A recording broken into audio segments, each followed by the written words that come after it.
सर्व लाडक्या बहिणींच्या खात्यामध्ये 1500 रुपये तर जमा झाले, परंतु आता एक अपडेट अशी समोर येत आहे की नवीन वर्षापासून म्हणजे आता हे 2026 नवीन वर्ष लागणार आहे, तर जानेवारी 2026 लाडक्या बहिणींना 2100 रुपये हप्ता मिळेल अशी अपडेट सध्या व्हायरल होत आहे। तर यामागचं सत्य काय चला समजून घेऊया। हे बघा, या संदर्भात तर जोरदार मागणी चालू आहे। अजित पवार साहेब मोठ्या निधीची मागणी करत आहेत।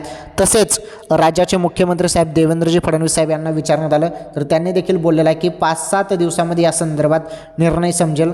जरी योग्य वेळ असेल तर जरी निर्णय घ्यायचा असेल तर 2100 रुपये देऊ किंवा 1500 रुपयावरती ठाम राहू, असं एकतर काहीतरी निर्णय होईल आणि 5-7 दिवसामध्ये समजेल असं बोललं गेलेलं आहे। त्यामुळे 5-7 दिवस सर्वांनी वाट बघा। शक्यतोवर तुमच्या खात्यामध्ये नोव्हेंबरचे तर 1500 रुपये आलेलेच आहेत, त्यामध्ये काही वाद नाही।